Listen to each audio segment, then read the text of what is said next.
من قرأ سورة الفاتحة.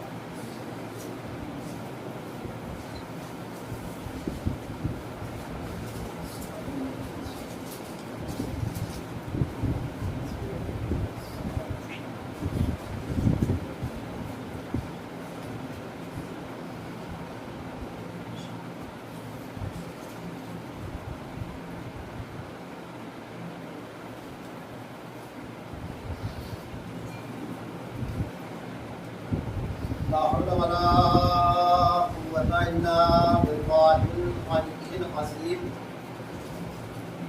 أعوذ بالله من الشيطان اللعين الرجيم. بسم الله الرحمن الرحيم.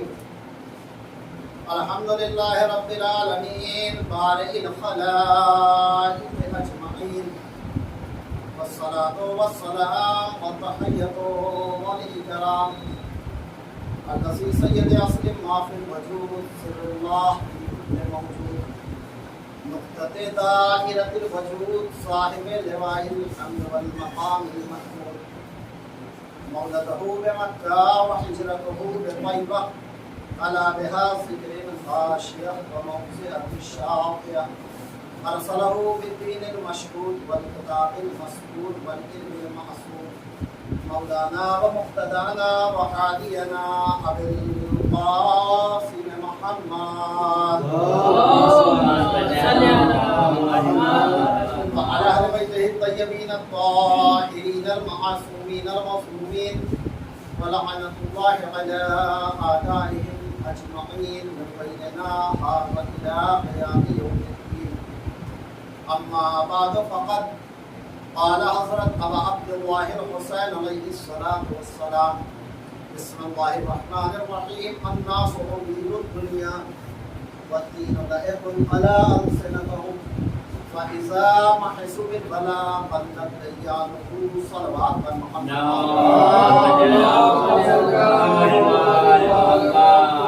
عزیزان اسلام، میرے محترم معزز اور گراں سامعین ذوی الاحترام، چونکہ یہ فطرت بشری کا تقاضا ہے، یہ آدمیت کی عادت کا تقاضا ہے کہ انسان جب کوئی کام کرتا ہے تو چاہے وہ اسے غلط کیوں نہ کر رہا ہو، لیکن صحیح ثابت کرنے کی کوشش پہلے کرتا ہے۔ یہ اس کی فطرت میں ہے، اس کو بدلا نہیں جا سکتا۔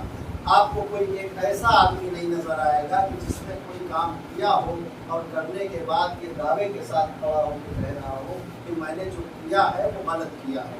لہٰذا وہ غلط کو بھی اپنے جو ہے وہ صحیح ثابت کرنے کی پوری کوشش کرتا ہے۔ اس کا مطلب یہ ہے کہ ہر انسان جو ہے چاہتا ہے کہ میں اگر کوئی کام کروں تو مجھے یہ کہا جائے کہ میں جو کر رہا ہوں وہ صحیح کر رہا ہوں، غلط نہیں کر رہا ہوں۔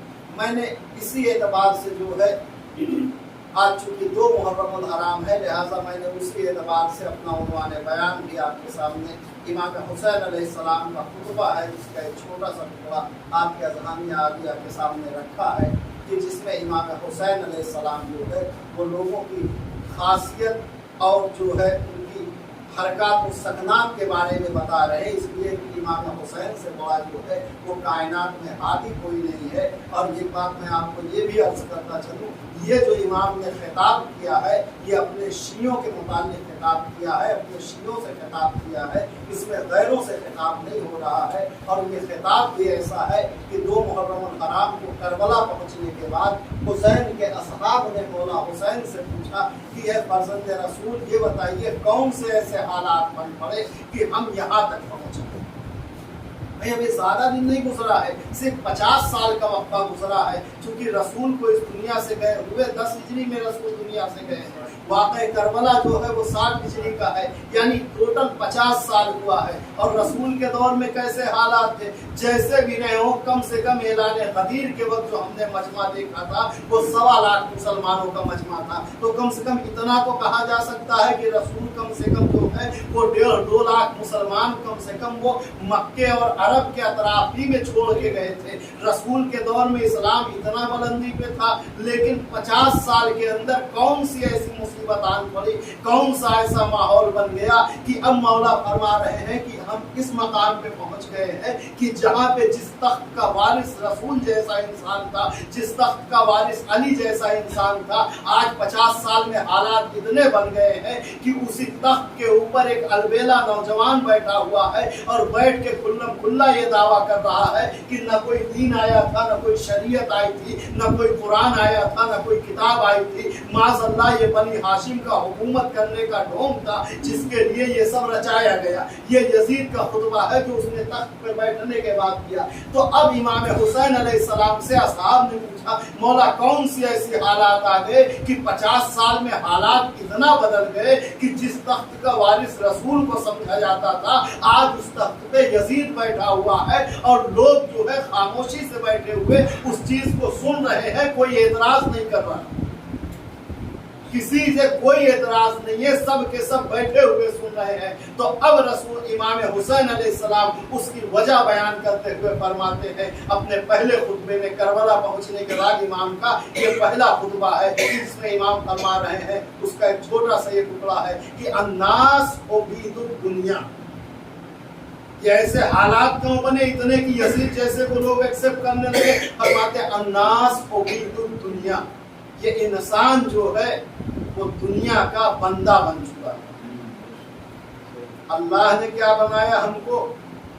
अपना बंदा, यानी हम अल्लाह के बंदे बन के रहे। लेकिन इमाम फरमाते हैं कि उसी इस्लाम में कि जिस इस्लाम में कहा गया कि इंसान अल्लाह का बंदा है, इमाम फरमा रहे हैं कि ये दुनिया का बंदा बन गया है। और जब इंसान दुनिया का बंदा बन जाता है तो फिर उसे ना दुनिया मिलती है ना दीन मिलता है। इसलिए कि इमाम फरमाते हैं अगर तुम लोगों को खुश करने में लगे रहोगे फिर तुमसे जो है किसी को राजी नहीं कर पाओगे, लेकिन अगर अल्लाह को खुश करने में लगे रहोगे तो अल्लाह भी राजी रहेगा, दुनिया वाले भी राजी रहेंगे। एक सलवात पर मोहम्मद।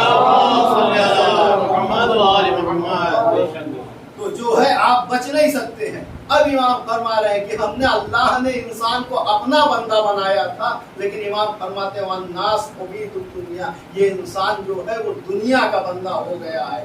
लेकिन आगे क्या है, वद्दीन लयकुन अला अलसिनतहुम, लेकिन दीन इनकी ज़बान पे जो है वो जायके के तौर पे मौजूद है।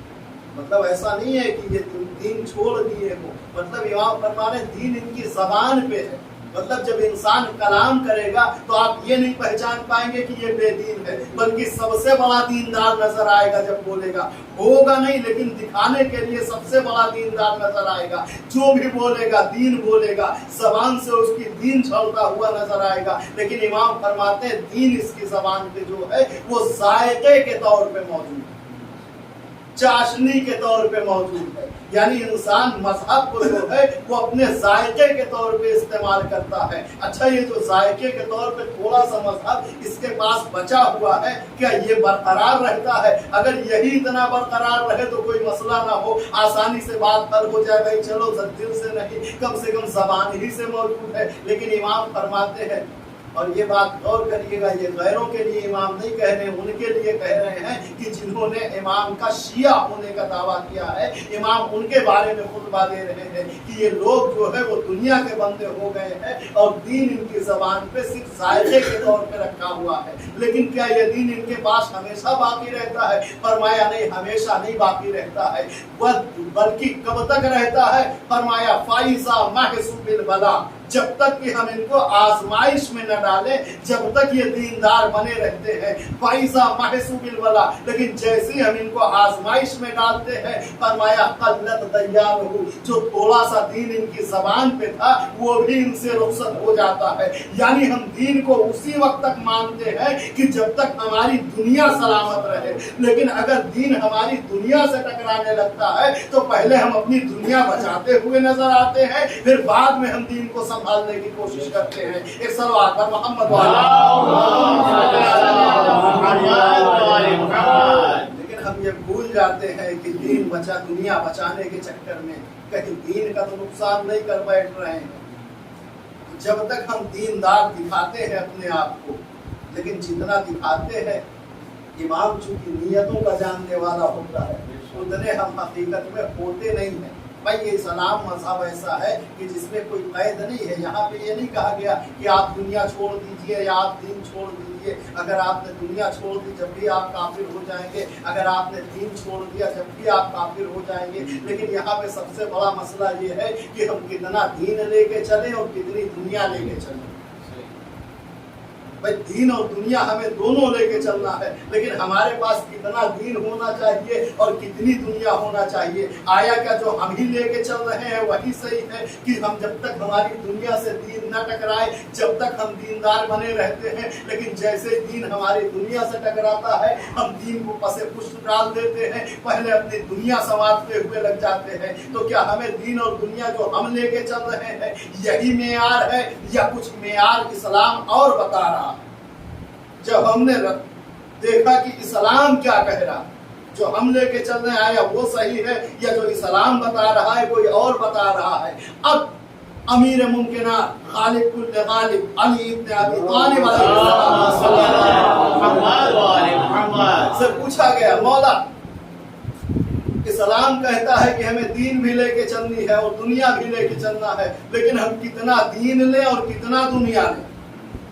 चूंकि इमाम वो होता है, ये जो हम लंबी चौड़ी गुफ्तगू करते हैं ना, ये अपनी कम इल्मी की बिना पे करते हैं, इसलिए कि हमारे पास वो सलाहियत नहीं मौजूद है कि हम अपनी बात को कम लफ्जों में लोगों को समझा सके। लिहाजा हम अपनी बात समझाने के लिए लंबी चौड़ी तकरीर करते हैं। लेकिन मासूम वो होता है कि जो अपने इल्म के एतबार से गुफ्तगू नहीं करता है बल्कि हमारी अक्ल के एतबार से गुफ्तगू करता है। इसलिए कि मासूम हम अपनी इल्म की काबिलियत दूसरों पे रोक जमाने के लिए झाड़ने की कोशिश करते हैं कि हम ऐसा पढ़ेंगे तो लोग ये सोचेंगे, ऐसा कहेंगे कि ये बहुत पढ़ा लिखा है, बहुत बड़ा आलिम है। लेकिन मासूम ऐसा गुफ्तगू नहीं करता है। मासूम अपने इल्म के एतबार से गुफ्तगू नहीं करता बल्कि लोगों की अक्ल के एतबार से गुफ्तगू करता है। जैसी लोगों की अक्ल होती है वैसे समझाता है। तो इमाम से पूछा, मौला दीन कितने लेने और दुनिया कितना लेना है? तो अगर हम जैसा इंसान होता तो लंबी चौड़ी बातों में समझाता, लेकिन अमीर कायनात ने एक हदीस इरशाद फरमाई।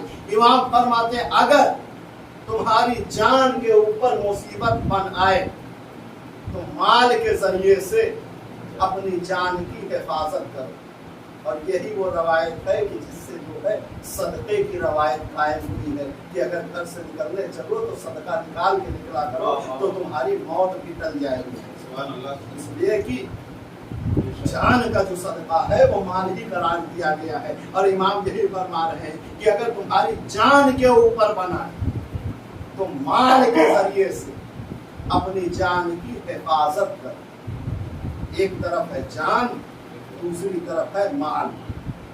लेकिन जान और माल का जब मुकाबला होगा तो जान को बचाया जाएगा और माल को कुर्बान किया जाएगा। और अगर हमने खुदा न खास्ता ऐसा न किया तो शरीयत हमसे जो है मुजरिम करार देगी और हमसे इसका हिसाब होगा। और शरीयत तो हिसाब बाद में लेगी। अहले महल्ला जीना हमारा दूर भर कर देंगे। हर इंसान यही कहता हुआ फिरेगा, माल तो रखे रहे लेकिन बीमार होके मर के चले गए, इलाज न करवाया। यानी अगर हमने इस बात को न माना तो शरीयत तो बाद में हिसाब करेगी, दुनिया हमें बखील होने का तमगा पहले दे देगी। ये इंसान बखालत का भरा हुआ है। तो इमाम फरमाते हैं अगर जान के ऊपर बनाए तो माल के जरिए से अपनी जान की हिफाजत करो। यहाँ तक है हमारी दुनिया कि अगर जान और माल का मुकाबला हो तो जान को बचाया जाएगा, माल को कुर्बान किया जाएगा। लेकिन फिर इमाम फरमाते हैं लेकिन बात अगर तुम्हारे ईमान के ऊपर बनाए तो फिर जान को कुर्बान करो और ईमान को बचा ले जाओ। ये है हमारा दीन। एक सलवात पर मोहम्मद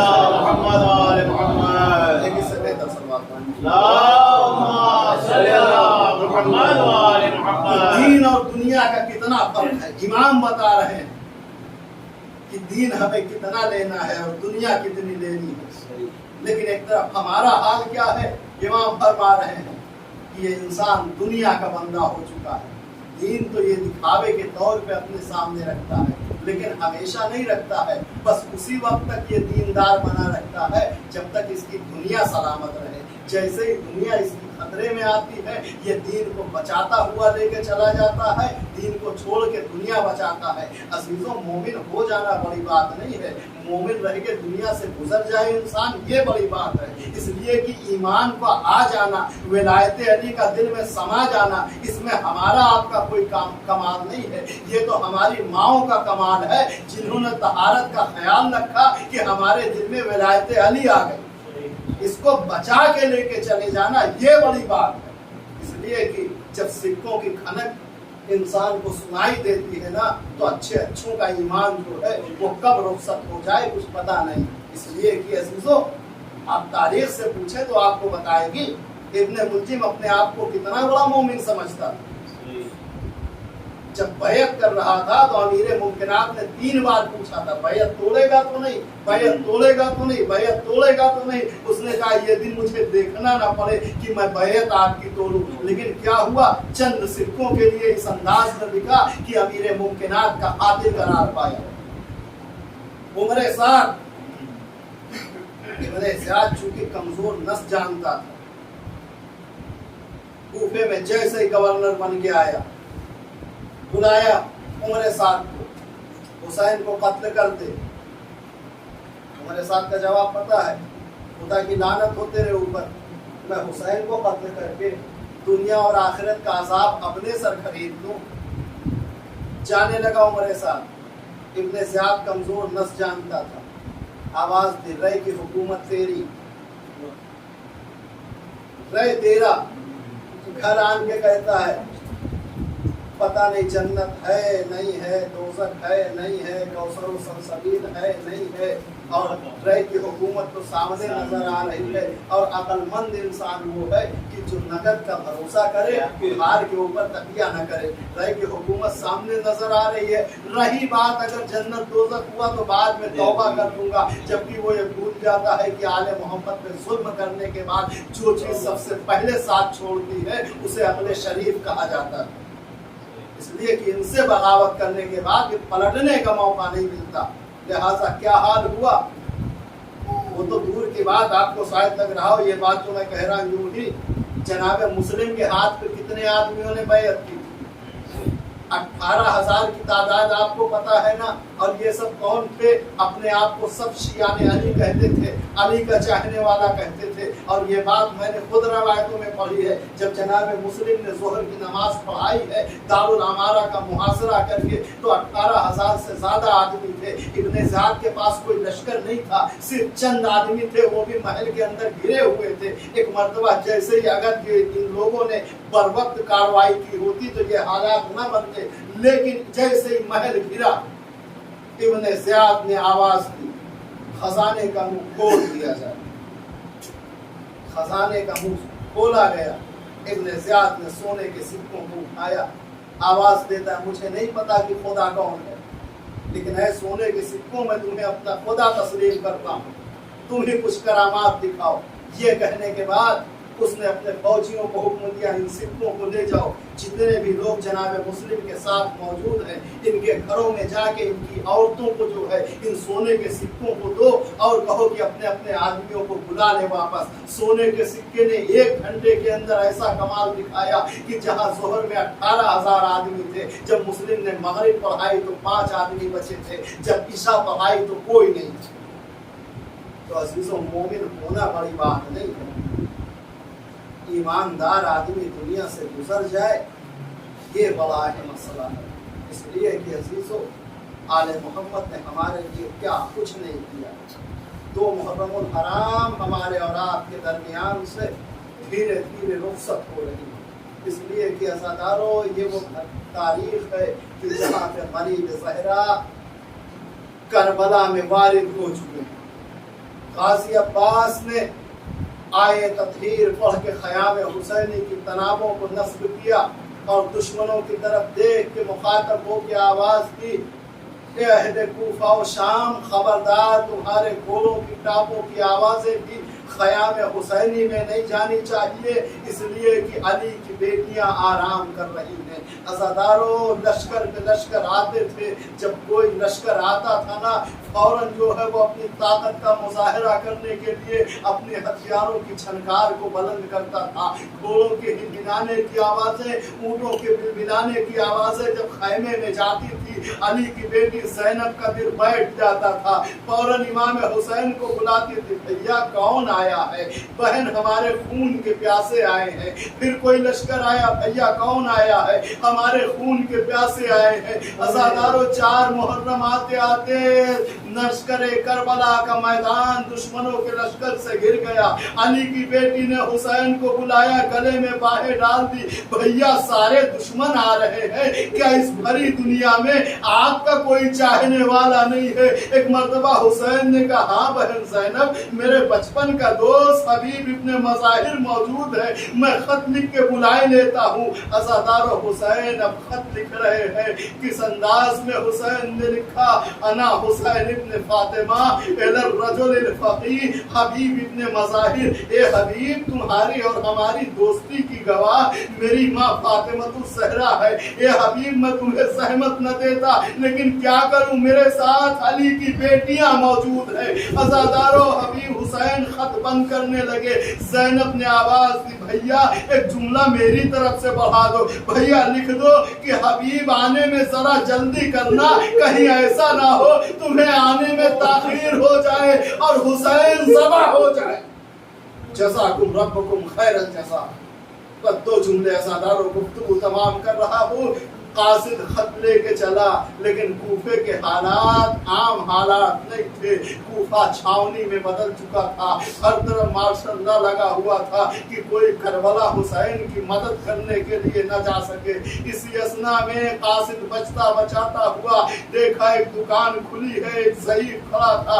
آواز دی، بھائی کیا حبیب کو جانتے ہو؟ ایک مرتبہ اس ضعیف نے اشارہ کیا، خاموش رہو، حالات سازگار نہیں ہے، میرے پیچھے پیچھے آتے رہو۔ عزادارو، حبیب آگے آگے، وہ قاصد پیچھے پیچھے، چلتے چلتے ایک مقام پہ حبیب رک گئے، گھر کے اندر گئے، جا کے کہتے ہیں، مومنہ مبارک ہو، ہمارے گھر فرشتے وہی آ گیا ہے۔ اے مومنہ مبارک ہو، ہمارے گھر جبریل امین کا نزول ہوا ہے۔ زوجہ مومنہ نے کہتی ہے، حبیب کیا ہوا، خیر تو ہے؟ کہا ہاں، میرے مولا حسین کا قاصد آیا ہے۔ ایک مرتبہ زوجہ نے کہا، پھر گھر میں کیوں نہیں بلاتے؟ کہا ایسے نہیں، پہلے مسند بچھاؤ۔ مسند بچھائی گئی، جیسے ہی قاصد داخل ہوا، دونوں زن و شوہر نے سلام کرتے ہوئے ایک مرتبہ حبیب نے قاصد کے آنکھوں کا بوسہ دیا، تو میرے مولا کی زیارت کر کے آ رہا ہے، تو میرے مولا کی شکل دیکھ کے آ رہا ہے، اے قاصد تو کتنا خوش نصیب ہے۔ قاصد نے خط نکال کے دیا، ایک مرتبہ حبیب نے خط کو لیا، لیکن جیسے ہی چاہا کہ چاک کرے، ہمت جواب دے گئی، آواز دی، اے قاصد یہ میرے مولا کی تحریر ہے، میں اس کو اپنے ہاتھوں سے چاک نہیں کر سکتا، اے قاصد تو اپنے ہاتھوں سے چاک کر دے۔ کتنا احترام ہے حسین کا۔ عزادارو، قاصد کے خط کو چاک کیا۔ اب جب حبیب نے پڑھنا شروع کیا تو ہاتھوں میں راشا آ گیا، پیروں میں کپ کپی آ گئی۔ زوجہ نے پوچھا، حبیب پہلے بھی خط آتا تھا لیکن تمہارا یہ حال نہیں ہوتا تھا، میں کیا دیکھ رہی ہوں، تمہارے پیر میں لغزش ہے، ہاتھوں میں راشا ہے۔ حبیب نے آواز دی، مومنہ میرا مولا پہلے بھی خط لکھتا تھا لیکن اس کا انداز الگ ہوتا تھا، آج جو خط لکھا ہے اس کا انداز الگ ہے۔ پہلے جو خط ہوتا تھا تو حسین لکھتے تھے، انا حسین ابن علی الی حبیب ابن مظاہر، لیکن آج جو خط لکھا ہے اس کا نامہ بدل دیا ہے، لکھا ہے انا حسین ابن فاطمہ الی الرجل الحبیب ابن مظاہر۔ جزاکم ربکم خیر الجزا۔ ارے مومنہ، تو جانتی ہے نا، عرب کا شریف ترین انسان جب مصیبتوں کی آخری منزل میں پہنچ جاتا ہے تو اپنے نام کے ساتھ اپنی ماں کا نام لگاتا ہے۔ میرا آقا حسین مصیبتوں کی آخری منزل میں ہے، حبیب کربلا پہنچے۔ زینب نے کہا، انو محمد، مامو حبیب کہہ کے سلام کرو۔ دونوں بچے آئے، مامو حبیب ہمارا سلام، اماں نے سلام بھیجا ہے۔ حبیب جگر پکڑ کے بیٹھ گئے، واہ غربتہ پروردگار، علی کی بیٹیاں اتنی غریب ہو گئی، ہم غلاموں کو سلام کہلوائے۔ جزاکم ربکم خیر الجزا. بس ایک جملہ سن لو عزادارو، گفتگو تمام کر رہا ہوں. دوست کا دوست پہ اثر کتنا ہوتا ہے، دوست کا دوست پہ بھروسہ کتنا ہوتا ہے. حبیب کے اوپر زینب کو کتنا اطمینان تھا کہ حسین مارے گئے، قافلہ اسیر ہو کے کوفہ پہنچا. جیسے ہی زینب کوفے میں پہنچی نازادارو، کبھی زینب کوفے کی شہزادی تھی، جگر پکڑ کے بیٹھ گئی. اب جو نظر اٹھائی تو کیا دیکھا، دونوں طرف شرابیوں کا ہجوم ہے. لوگ زرق و برق لباس پہنے ہوئے کوفے کی چھتوں پہ کھڑے ہیں. علی کی بیٹی نے کربلا کا رخ کیا. ہم نے سوچا شاید زینب جو ہے وہ اکبر کو آواز دے گی، شاید مولا حسین کو آواز دے گی، شاید اپنے غیور بھائی عباس کو بلائے گی. لیکن زینب نے نہ قاسم کو بلایا، نہ اکبر کو بلایا، نہ عباس کو بلایا. کربلا کا رخ کیا، ایک جملہ فرمایا، اے بھیا حبیب تمہارے شہر میں زینب لٹ گئی، زینب بے ردا ہو گئی. انا للہ و انا الیہ راجعون. بذنب قضائه وتسلیما لامره. اللهم خص انت ولا ظالم بالظالمين وابتغه اولا ثم الثاني والثالث والرابع. اللهم لن يزيد ابن معاوية خامسا ولن عبيد الله ابن زياد وابن مرجانة وعمر ابن سعد وشبرا وآل أبي سفيان وآل زياد وآل مروان ولعن الله قاضي الشريع إلى يوم القيامة.